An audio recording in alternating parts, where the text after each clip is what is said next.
Hey guys, how you doing? Welcome back to the Laser live stream. It's so good to see you. I'm sorry you're waiting around, but I'm really glad that you're here joining us today. It has been an incredible 2 weeks since I saw you last.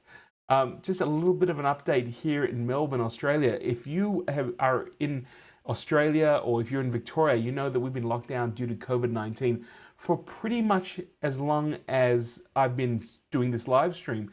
In fact, this is our 9th live stream, so we're talking at least a minimum of 18 weeks and different levels of lockdown.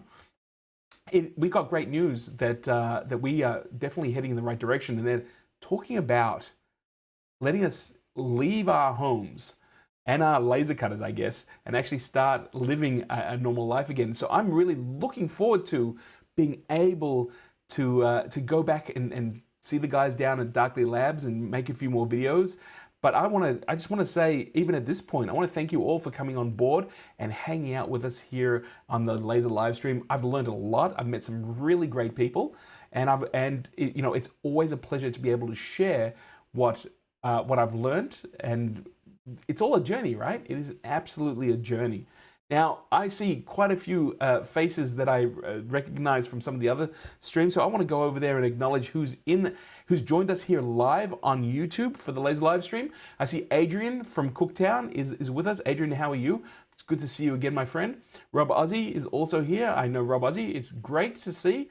I got Cube Kaufman from London, all the way around the world from London. That is awesome, my friend. I don't know what the time is there. I'm curious, let me know. But it's great that you've come in here, and that's the great thing about these live streams. We can bring everyone together. It is great. We've also got Mike from Queensland. We remember Mike. He joined us on the live stream a few episodes ago. I'm curious, Mike, have you started using your laser cutter to work on your RC planes? Please let me know. We've also got Ollie from Belgium. Again, who would expect that I'd be able to reach out and actually have a discussion with someone from Belgium who's interested in the same things I am? Awesome technology. Okay, Cube Coleman is telling me, I'm just going to call you QB because otherwise I'm going to mess it up. It's 8 a.m. So you got up at 8 a.m. and you're hanging out here with us on the live stream. It is awesome to see, and I really, really appreciate it. Now, guys, if this happens to be your first time that you're here for the Laser live stream, you can do a number of things to help support us here. The very first thing you can do is you can actually kind of go right under here. You'll see a little picture of me with the word subscribe. If you hit that link, that allows you to subscribe to the channel so you don't miss any of the other live streams or the laser videos that I make kind of exclusively here on DLive. DLive something else, exclusively here on YouTube. That's a little bit of a gaffe. The other thing is that I do make maker videos that not only use laser technology, but also other types of technology. So if you're interested in this sort of stuff, please hang around and definitely come and chill out with us here on YouTube. So it's really cool. The other thing is that here on YouTube, you can either purchase stickers or create what they call a super chat. And for a very small donation, you can actually do that live in the chat room. Well, the great thing about that is any funds that come from the super chats go straight into buying more materials so that I can make videos and basically explore the laser further for you. So you know what? If you get something out of these videos, please feel free to be able to show your love and support that way. And you know what? We've got a lot more stuff coming about. If you happen also to be around before the live stream started, you would have seen this very card that's going to come up, and it works out that we've started a laser live stream group on Facebook, and this will allow you to be able to go and actually get in touch directly. We've been kind of living on the Emblaser 2 users site on Facebook. It's a fantastic site. I'm not going to leave that site. I will still post to it, I'll still answer. But I started feeling a little self-conscious that I kept posting things about the live stream, and I don't want to spam someone else's group. So I'm going to put that card up. If you want, please search for us. Join in, share what you make. If you've got questions that you want answered, by all means, put them on that group. We will answer as many as we can through the live stream. And you know what? It's always nice to have multiple places to go when you're actually, passionate about a hobby or a new piece of technology. So that is totally awesome. Going back to the chat room really quickly, it's right over there. I see that Mike's just renovating the garage, so he's got more room for his laser, which you got to have room, man. Look at this mess behind me. It's like, that's been my space throughout the COVID-19 lockdown, so I totally get where you're going. QB said, so happy you started an hour earlier before I had to go to work. QB, I'm glad. That actually happens because we are now on daylight savings. Usually when I start this stream, I got cool lights in the background. You can see them on, but usually it's quite dark. We're now in daylight savings, so I'm glad that you can join us. It works for me, it works for you. It's a win-win. Mike also sharing with us that he has some plans for some RC planes, and he's going to hopefully do that too. And Rob Ozzy telling me that everyone that DLive is another streaming service. Absolutely. I'm so casual with this, I forgot where I was. Don't hold it against me. Guys, let's move forward and let's talk about what we're going to talk about today. I love the examples that people send in and share with us about their work using the Emblaser and the Diode laser cutters. So let's share some of those examples right now. The very first one is done by Jay, and Jay actually created these amazing tiles where, from what I understand, what Jay did was he got a tile, he sprayed paint, some luminescent green and red paint, and then he top coated it with a black paint. I'm assuming that it might be gloss.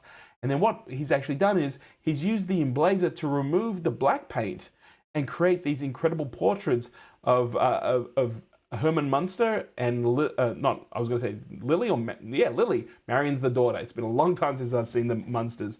So you've got these amazing portraits put on a ceramic tile and then lasered away using your Emblaser. And that's a really unique way of being able to kind of, instead of engraving, you're actually removing layers of paint. And I know that Darkly Labs did something very similar with an exercise. In fact, don't tell anyone, but I believe I was involved in it, where we took tiles and then we started engraving them. If that's something that you guys want to know a little bit more about, I'm more than happy to do a video about, or even talk about it in greater depth on this live stream.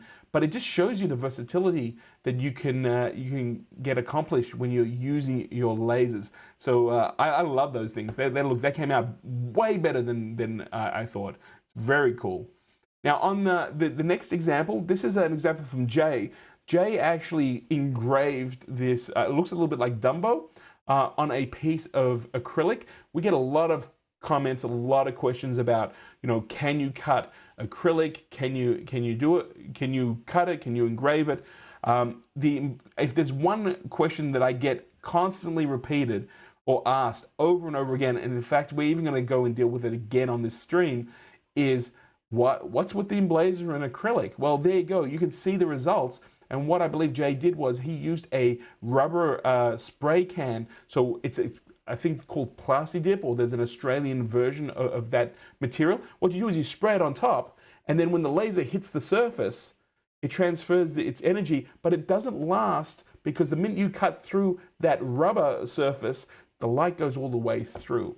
I will definitely talk to you about it a little bit more, but you can see here the results that you can achieve. And I believe Jay also said that the sides, he couldn't cut through them with the Emblaser because it uses diode technology. So what he ended up doing was he used a hacksaw and just cut it out by hand. And you know what? That's a very, very legit way of being able to create these products, even though traditionally there is no way to get a diode laser to cut through the material all the way, because it uses the light spectrum. And again, you know what? If you've hung around here on these streams before, you'll know exactly what that's all about. The third example we've got here today is from Oliver, and I love this. This is so cool. He created some storage boxes that are stackable using the Emblaser. Not only are they stackable, they're also cut from MDF, normal MDF that he got from his hardware store. So you can see exactly what's going on there. you can see exactly what he's doing. And I love the idea of being able to create storage, these are storage boxes and shelving using your Emblaser, because it is totally cool. In fact, that's one of the things that when I first got it, I understood that I could actually go and start making kind of storage devices for my drawers and for the desk, the cupboard there that I can see behind me. I love the idea of being able to do that. So you know what? If you take a look here with Oliver, it is amazing to see what is going on. And you know what? It's just a beautiful thing to be able to see how versatile the lasers are when we're actually working with the Emblaser. It's interesting, guys. I must apologize. I have a cat that is not feeling so well. He's meowing at the door. I just went to check. That's why I was a little bit off script.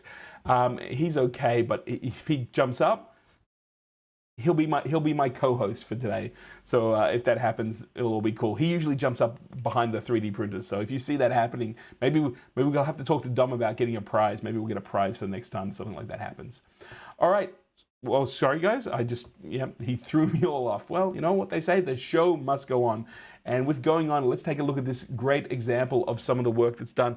This is done by Lauren. I really like this. This is something that we haven't seen before, but I think it's pretty amazing. What she's done there is she's used the Emblaser to cut out areas, I'm assuming out of MDF or some sort of very thin wood. I don't know. I don't think it would be plywood. It could be some of the birch, laser birch. It'd be interesting to find out. And she's actually made these kind of stencils and then painted them and hung them up as wall art. And again, you know, this is the sort of application that I absolutely love to see, because I would never have thought of that. Just as far as I'm concerned, why would that be something that I want to think about? It wasn't even on my radar. Now I'm like, my mind is working. It's like, hey, if you could do that, what if you put some LEDs behind it and backlit it?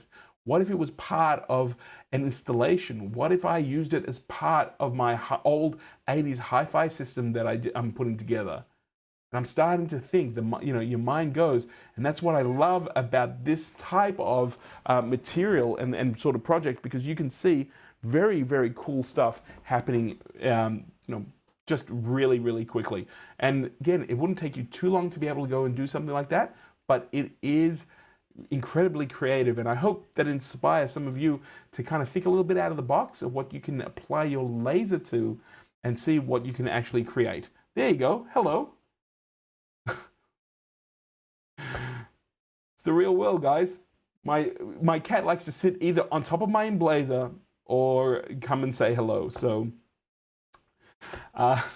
maybe, I think he might. We'll see if he may even attack the camera. So I've got a feeling you might. Well, there he goes. Is it there? There's his tail. Avery, come on, stop it. Let's go. Let's go. Let's go back to the chat room while my cat decides whether or not he's going to interrupt us anymore. Everybody's saying they look good. Yeah, they look fantastic. And Jen, welcome back. So Jen and Mike, I got a double team here on the laser live stream, which is kind of great. But Jen was saying that Mike and I had our baby shower on the weekend. Congratulations, and some very cool baby name reveal games using the computer, the laser. Super busy, but I'll get him to share the videos and images on how that went. I'd love to see that, Jen. That'd be amazing. Just to let you guys know, my cat is now in between my laptop and my camera. Happens. It happens. Maybe we'll go wide. Maybe we'll see what's happening. He's a funny guy. I want to also thank Easy Paint, who's just come in and is hanging out with us. So it is pretty amazing to see. Jen, I would love to see that, and I would love to be able to go and work out what's. Yeah, I just like to see exactly that baby name reveal game using the laser. I'm assuming you created something that you weren't revealing it by shooting the laser across the room or anything like that. So that's where my mind goes. So I'm completely worked out. Let's also go and check out this great work by Graham. So Graham actually put this up on one of the Facebook groups for basically like some advice. You can see there that what he's actually doing is he's got a very, very small piece of wood. You can see exactly how wide it is across. It's just over 2.5 mil across. I got a feeling this is actually for a model. It might be a window, and you can see at the upper top, it's actually missing a little bit of that inlay, but you can see how fine you can get that exactly, you can get pieces. And I've spoken about this many times. I see the Emblaser almost as if it's kind of like a laser, but it has the precision of a surgeon's scalpel. And you can see in this image, you can see exactly how small and how detailed you can actually get there. Now, Graham was actually asking for some help as to, hey, how do I do this piece without it breaking off? But it's awesome to see that you can get that sort of detail on a laser in the first place, whether it's the Emblaser or something else. When you're working with a laser that it has a very fine kerf, and that's the amount of material that's burnt away when you're slicing through material, you can see some very cool results out of that. And in fact, Mike's actually sharing with us, both Mike and Jen, that the way they revealed the baby names was the cubes from last week that Mike had made, and they had to unscramble them. So Mike had taken some wooden cubes and actually etched letters on them. So that's a very, very clever way. That's great. I guess, you see, you never want me to organize a baby reveal party, because I'd be all like, everyone put your glasses on and look over there. We're shooting lasers. So we'll see what's going on. So it's great to hear. Well done, guys. Really well done. Now I've got two other examples. The first one is from Bronwyn, and she made this really impressive nameplate that actually can remove the pieces. So it's almost like a puzzle for a child to be able to come in there. I'm not too sure whether those pieces are stuck down permanently or not, but I got a feeling we're going to find out really soon. And the other example from Bronwyn's work are these amazing kind of markers, these Christmas markers. And you know what? I think it's a good time to actually introduce Bronwyn. Bronwyn has a little online shop called Little Lane & Co. And Bronwyn has been really kind enough to be able to join us here on the live stream. So let's go and see. Bronwyn, how are you? Good, thank you. How are you? Good, very good. I tell you what, we were joking before we came on live that I have a cat that's going to jump up and around and all the rest of it. I think this is the first time that he decided he really wanted to be a part of it. And right now he's standing, it's so weird. He's standing between my computer and my camera, looking out the window and making these chirping sounds at birds. So, we'll get through this one. You were nervous about the stream. I'm like, what's going on? I could hear it, like the meowing in the background. It was making me laugh. So. Yeah, you know what? If I'd be in real trouble if he knew how to use the laser. As far as he's concerned, it's a good place for him to see it and look out the window. Now, Bronwyn, we got to meet online on the Facebook group. You were posting some really incredible work. Tell us a little bit about your journey into laser cutting. So still very much a newbie at using the lasers. I had no experience before I bought the Emblaser. Okay.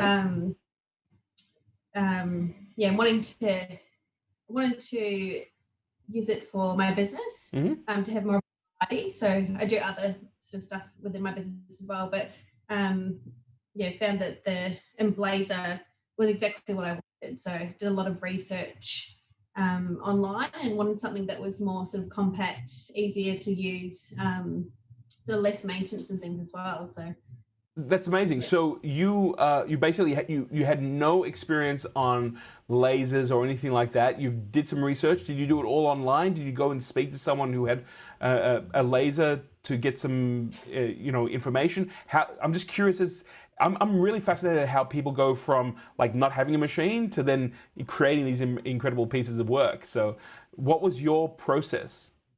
Yeah, so mine was just all online. So watching YouTube videos. I actually came across the Emblaser by mistake through watching a review from someone in America.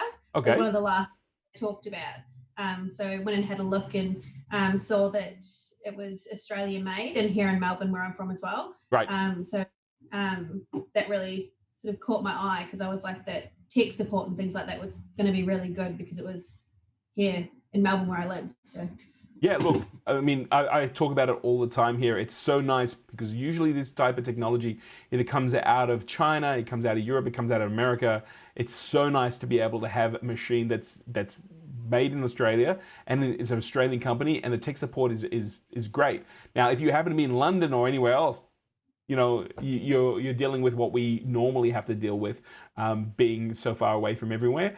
But you know what? It is just amazing to be able to have that support that's so local.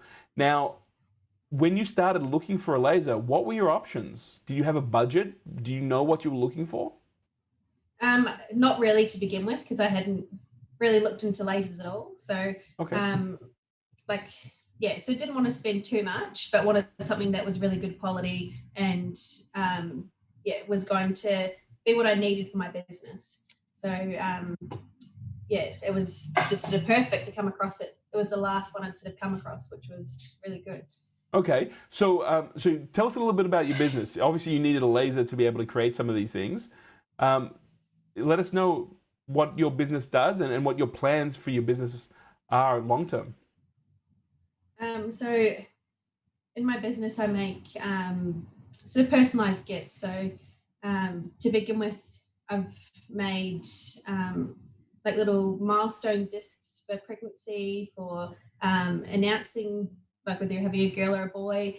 I've got lots of designs there waiting for children's resources, for like writing stencils to learn how to write, and the patent plaque that was up there before, that's a puzzle. So you can take the pieces out. So you're just looking at different personalized gifts for the whole family, really. So I've even got like little tags I'll make for cats and dogs and things like that as well. So looking at the whole family and being able to share that creativity and that the gift of giving. So I've always liked to give people gifts. So I think personalized is a lot better.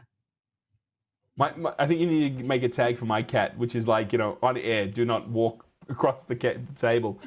He doesn't care. He just doesn't care.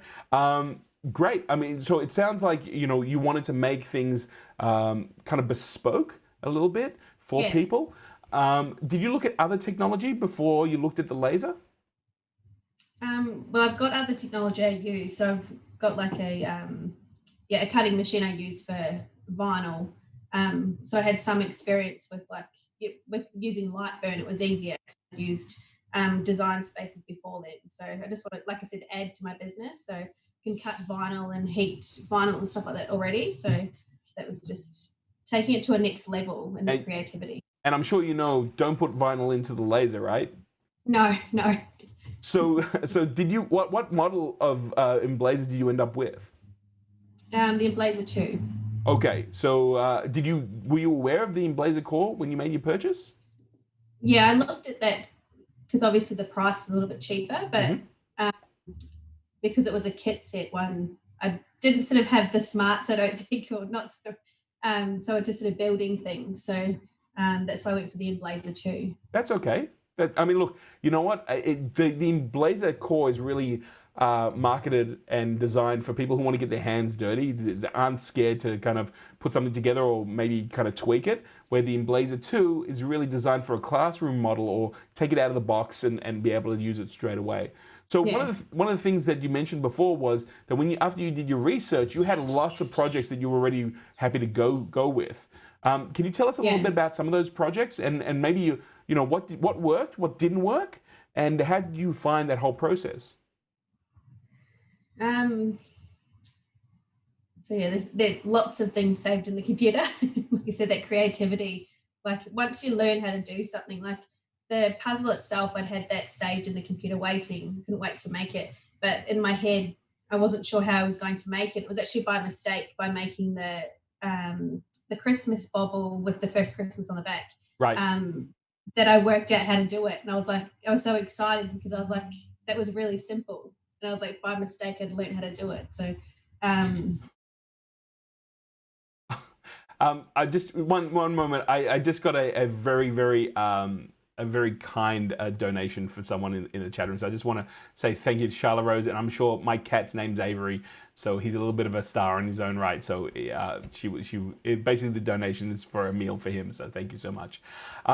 It's great, you know, when you actually learn something from actually making, you know, creating some, well, you make a mistake, what you consider to be a mistake, but you realize it's another way of working through different workflow is awesome. I remember cutting the very first thing that I wanted to make, which was some symbols. And then I realized, you know, I've got the symbols, but the actual part that I cut it out was actually what I wanted. So I was like, okay, now I can think about different things. I can make positives and negatives of whatever I wanted to make, and which one is it going to actually answer the need that I had at that time.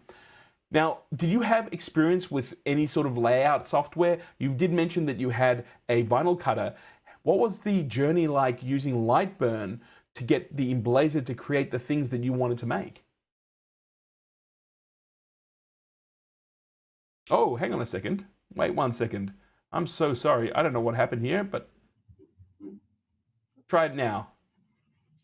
It was a little bit daunting in Lightburn to begin with, because it was so many different things on the screen compared to what I was used to in the other design spaces that I used. But I just went on to Darkly Labs and also researched on YouTube how to use Lightburn properly. So after watching a few different YouTube videos, it was quite easy to learn the basics and then go from there. So I found that with tinkering around and playing with different things in that space, yeah, it just sort of comes to you after you get the basic knowledge, I guess, and playing around. So. Absolutely. And, you know, it's great to hear that, you know, one of the things that I like, if you, people who had the first version of the Emblaser used a different piece of software called LaserWeb, and it was really hard to use. It's so great and so refreshing to hear that the guys at Darkly Labs went with Lightburn, because it's very intuitive. Once you understand how to lay things out, it's really easy to be able to go and actually create the results that you want. Did you actually discover something that maybe you were working through a workflow that you thought to yourself, I'm not going to be able to work that out? And not only were you able to do it, but you kind of impressed yourself with the result? Yeah, so that... I can't remember what it's called, but where you have a shape and you've got a picture, and you want to sort of almost erase part of it. Right. So learning to like that. So you can either have, say, for an example, a snowflake, you know, have it on the outside too. So you could have it, you know, part of the circle and then half of it on the outside. I'm just showing so just sort of the example you had. You're talking about snowflakes in the marker. I'm just showing people the different layers that you have on your marker there. Yeah, so that was, I originally had made just a, without the backing on the lettering. And then I was like, I can layer here and make it like look so much nicer, and then added the little snowflakes and gave people the option to paint them a different color and add that sort of personalization to each one I made. Now that how long have you had your laser for? Getting close to about 2 months. Okay, so you've done all of this in hold on a second. I was waiting for you to be like a year. 2 months? No. You've done this in 2 months. So yes, I've got to ask the question, how often are you using the machine? Do you use it every day? Is it a full 8 hours? Like, I'm just trying to understand how you got to such a great level of being able to create stuff. Yeah. Don't get out here every day, but at least a couple of hours a day on the computer making designs or you know, trying things out on the laser. But yeah, I guess, like I said, with that experience with using other sort of cutting programs, it sort of just came naturally. And then I think I've got a lot more ideas and creativity that came with the laser compared to what I had been doing. And all of a sudden you're like, wow, there's all these different ideas in my head. I've got to get them out there. So you know what? It becomes quite exciting. You kind of just answered my next question, which is like, you know, you might not be with the laser, but you know, you're creating, like you constantly have that going in your head. In fact, Jen's saying that's amazing for only 2 months. Not only, now I'm assuming that you've set yourself up with a website, a little bit of a bespoke business. Does that come all out of using the Emblaser too, or you know, did you have that up and running before you got the laser? No, so I've only had the website up just over a week. So yeah, sort of spent lots of hours out in my garage where I've set up my space. Sort of till some nights till 3 o'clock in the morning out here making samples for all these things to put up onto the website and making everything sort of made to order. So Great. I'll order it on my machine. So, I mean, I think that's a living example. You are a living example of people who go, I don't know if I can do it. It's going to take too long. I mean, in 2 months, you've got yourself a website, you've got samples, I'm not going to use the word master, but you have a level of mastery on how to use this new piece of technology, this new piece of equipment. It is, if someone was to say to you, hey, I kind of want to do something similar, should I get an Emblaser too? Should I try that? Is it worthwhile? Am I going to be able to get the results I want? What would you say to them? Definitely. That's it? You're only limited to your imagination. Now, obviously, there are those like limitations on the machine with the acrylics and things like that. But that's where, it's shown all the time through the Facebook group, people outsourcing or finding other ways of doing things. So right, absolutely.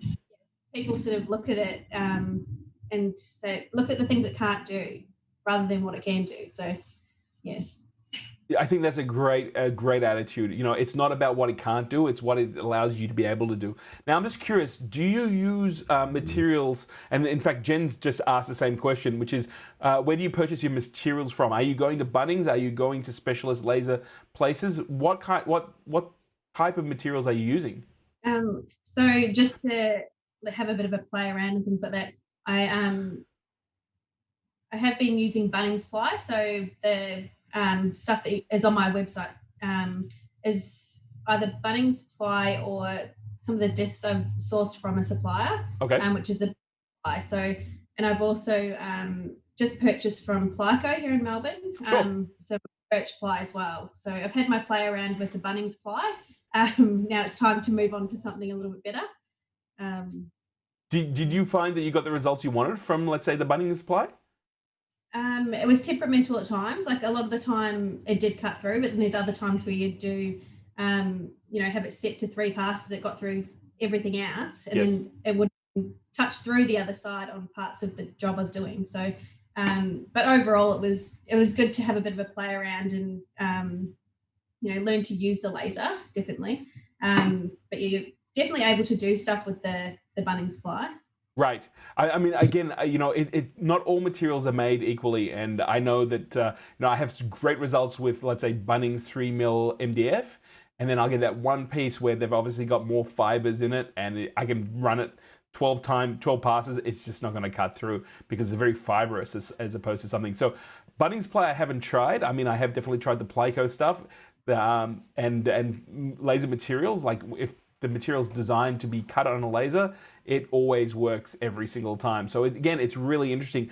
We've had other people here on the laser live stream. They swear by the Bunnings material. They get the result every single time too. So it's a little bit about playing around with it, but it's just awesome to see and to hear what you're using, especially since there's such a variety of material that you can use. Yeah, definitely. Very cool. Now, I know you've been here for a little while. We've kind of been pumping you with questions, but I was going to ask you before you leave, what's kind of one skill you want to learn on the laser that you might not have dealt with yet, but you want to in the future? There's so many things. I've only been cutting with the plywood.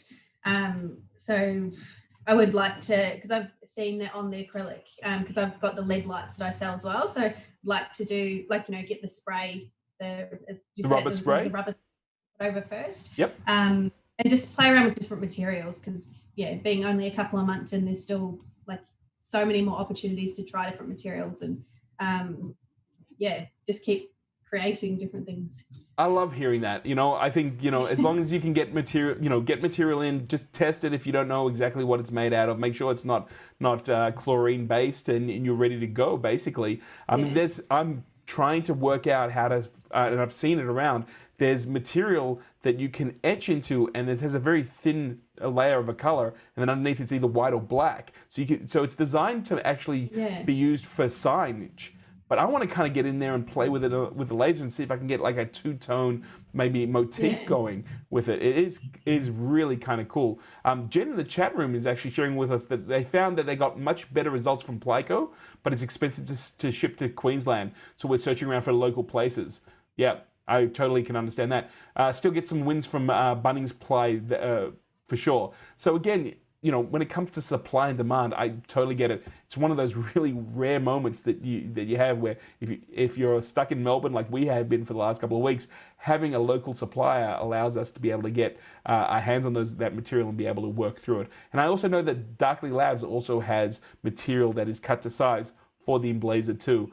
So I'm not too sure price-wise how they match, but if you were desperate, I know that they do send out supplies that way as well. So it's kind of really neat to know.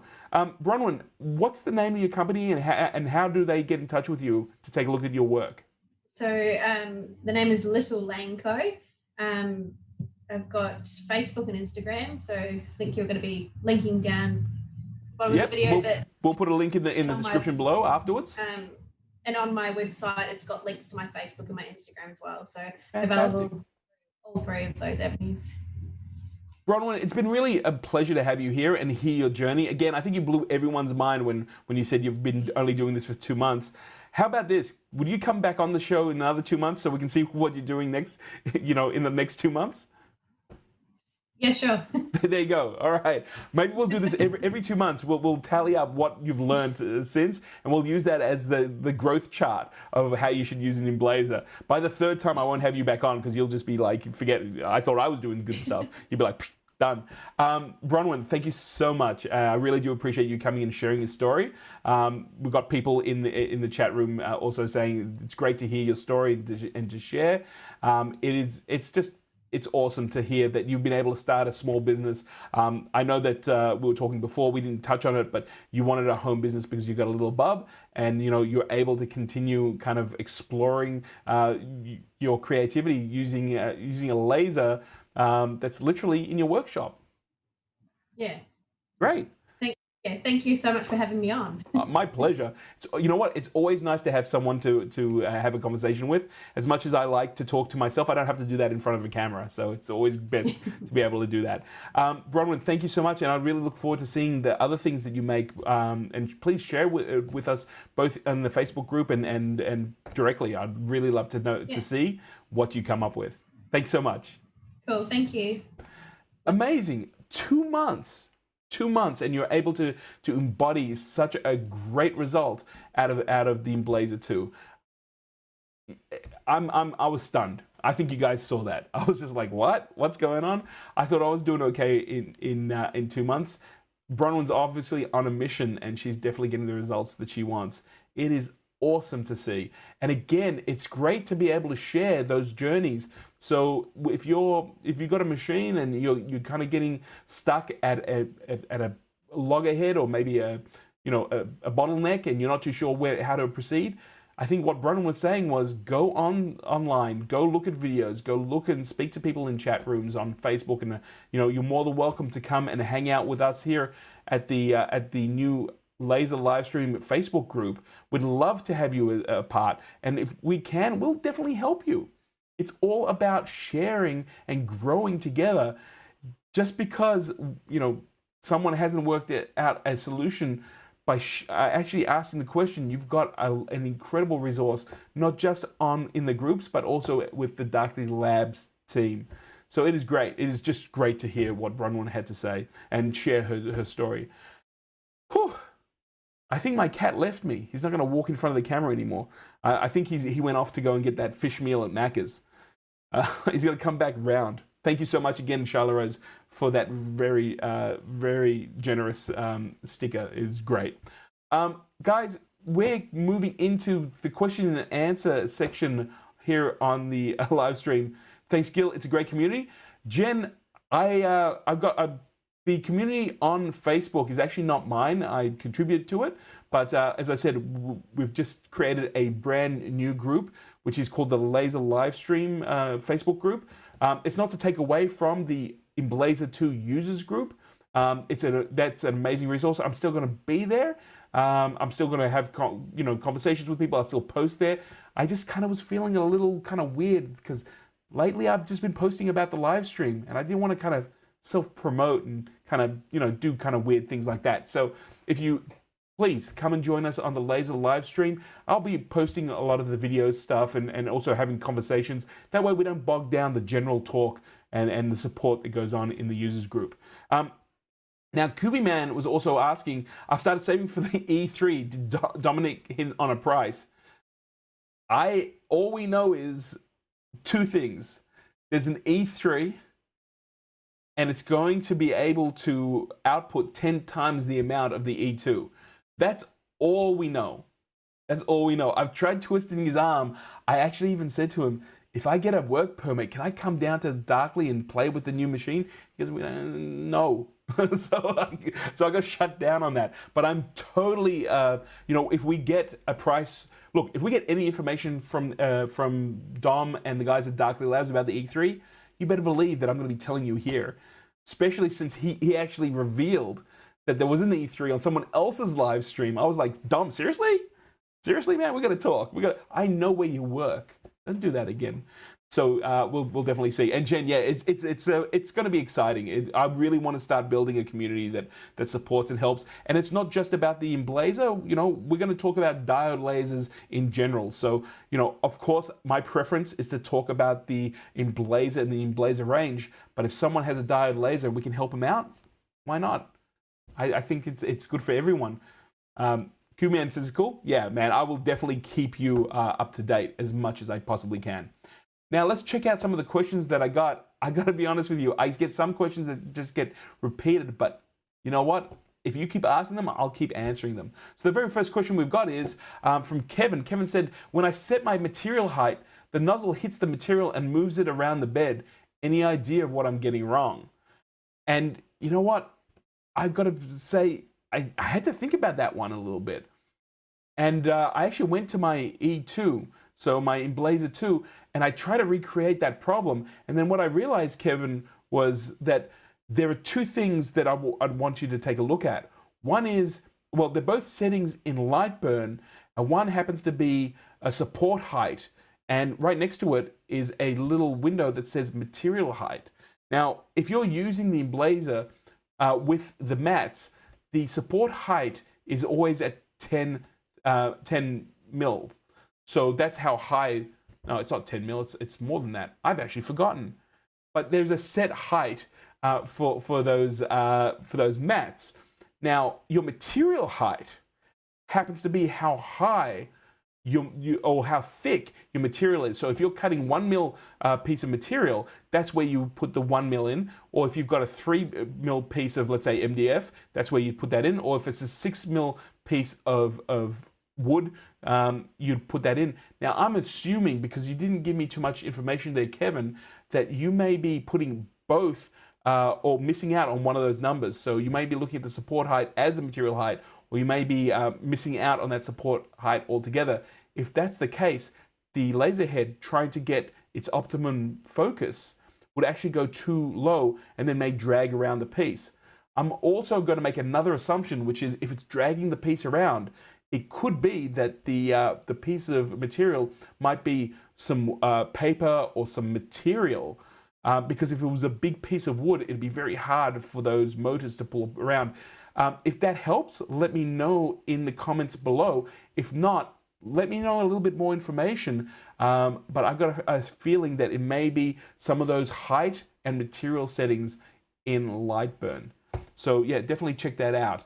And generally, I don't know, this question got emailed to me. I didn't get a chance to actually email Kevin back to ask a little bit more. So, as much information on those questions kind of makes it a little easier to answer. I hate having to make assumptions and then realize that I'm talking about something in a completely different direction.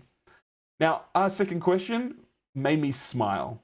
This question went like this. This came from Fred, and Fred said, what's the story on Perspex? I can't seem to get it to cut. And I kind of, big smile, because this has to be the question that I get asked so many times that I think the very next video that I'm going to release when it comes to laser cutting is going to be about this. But I'm not going to make you wait. Let's go and answer exactly what's going on. Ollie's asking whether or not Dom needs some people as beta testers. I'll ask him, but my hand's up first for the beta test. And also, Jen's asking, we got 90% through a project and it dragged slightly and ruined the piece. Ended up taking the wood down for future projects just to be safe. Well, there you go. I totally get that. Or taping the wood down. Yeah, you know what? I get that, Jen. I've been cutting some EVA foam, 1mm EVA foam, and I've also been cutting paper that I had printed like stickers on, and using the laser to kind of die cut the stickers.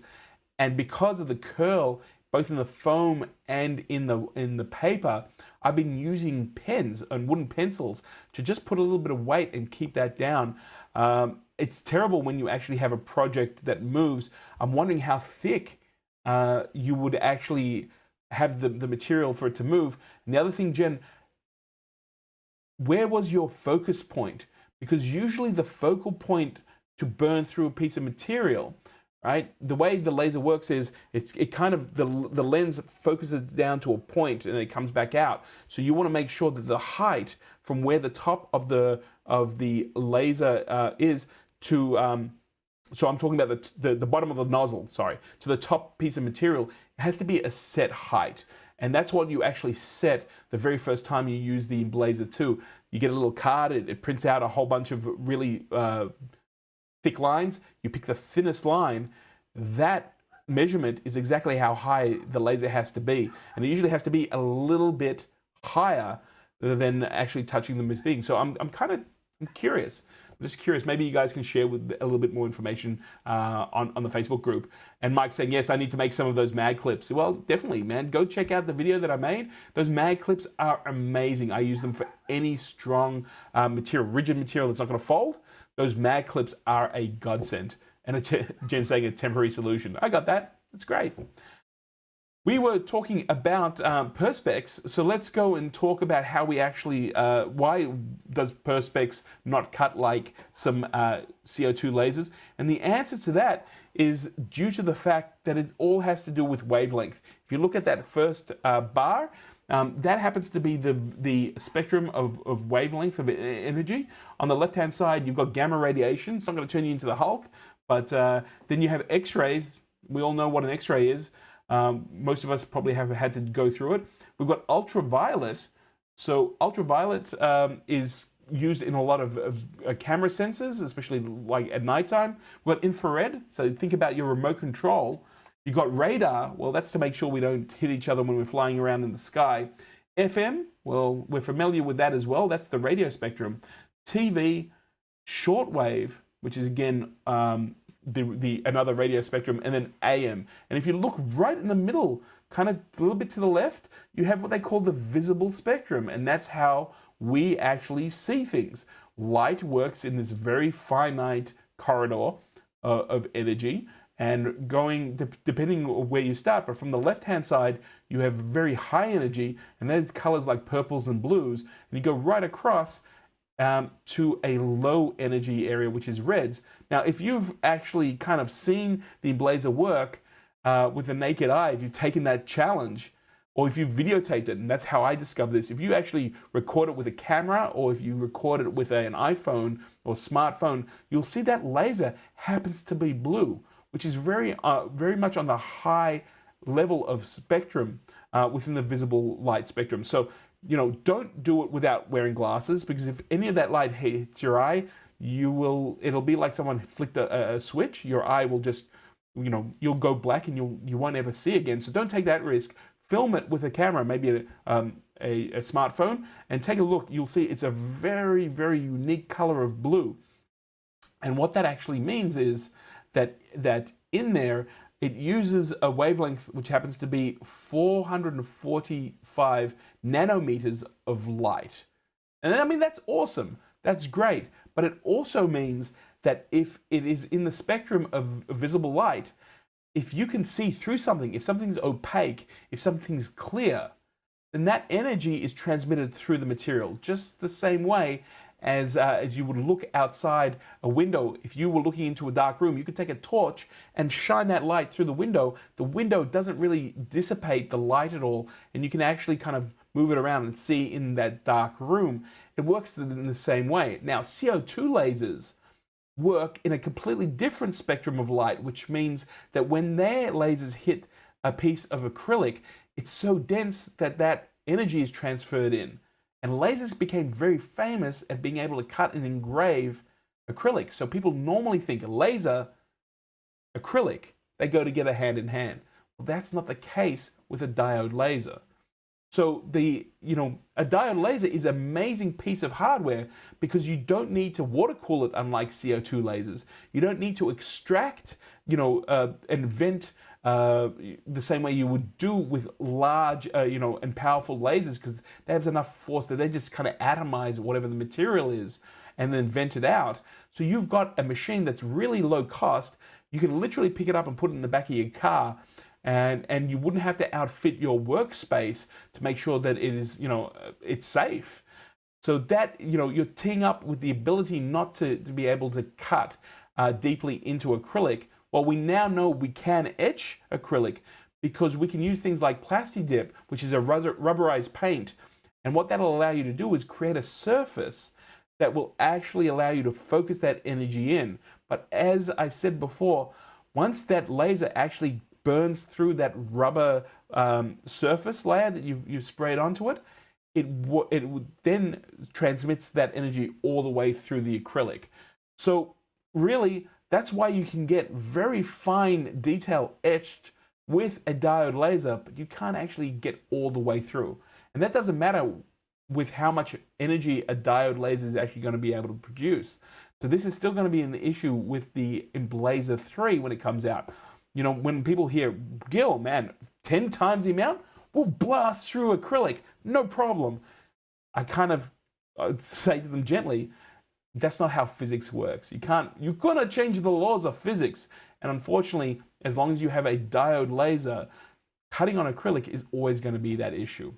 So, I'm sorry guys, you've got a great machine here that'll allow you to cut through most materials, but when it comes to acrylic, it's gonna be a problem.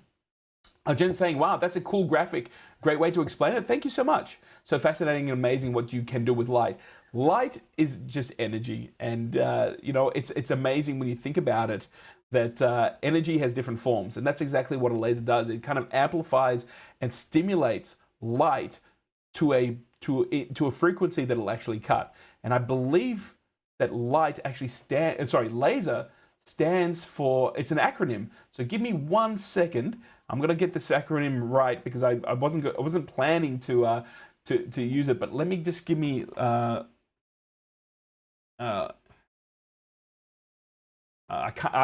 still can't actually talk and type at the same time. I wish I did, but a laser.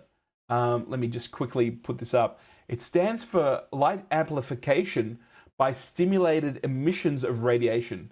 So that's where the word laser comes from. And that's exactly what it does. It's light that's amplified and it's stimulated into a different range. So, I didn't want to say the wrong thing, but yeah, when you think about it, we use the term laser. It's a word, it exists, but it actually stands for that process of it being able to actually create things. So I hope that answers your question. I hope, Fred, you'll still get a lot of enjoyment out of your Emblaser. You'll be able to, if you want to go down that route, you'll be able to do some fine etching on some of that material, but you can still cut acrylic. It just needs to be a solid color. If you don't care about the color, get some black acrylic. It'll cut through like that thing like butter. Reds work well. Also yellows, I've seen people who get great results out of that. White doesn't because the light will actually reflect off it. But there you go. Work with what you have. Just because acrylic is not clear doesn't mean you can't actually use it. And I've actually cut through black acrylic a number of times on my Emblaser, and then I painted it for projects afterwards. So there you go. The next question we've got, wow, we've got a number of questions here. Rob Ozzy said, you never knew that laser was an acronym? And Jen's saying that too? Well, there you go. The things you learn on the laser live stream. that as I said, that would happen to be something that I didn't prep on a slide. I'll have to do it next time. But yeah, I'm glad I was able to share that with you guys. So the next question we got is, what are the mats made of? I melted part of mine. Is it safe? Now I got one.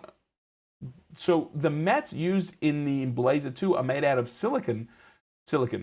Yeah, silicon rubber. And they actually do really, really well with dealing with heat. So it's kind of surprising that you've melted it down. I've only heard of one other case where someone had melted part of their mat, and that happened to be because their laser wasn't focused at the right height. So again, we're talking about material height and layers. And what ended up happening is the user just decided that since it didn't cut through, it must have been an issue. So what they ended up doing was just kept repeating the cycle. So they did multiple passes. And when they got to about 20 passes, they kind of gave up. But what they found was that the laser had actually gone all the way through. It had focused through the material, and now that energy was being transmitted onto the mat itself. You'd be really, really surprised at how to do that. Again, this is a situation where I'd love a little bit more information. But the mats are basically a consumable part of the machine. You can definitely get replacement parts from the guys down at Darkly Labs. And there's no real problem. They're not going to catch on fire. That's what the great thing about those mats, and that's why the guys use them. But just again, check out that height.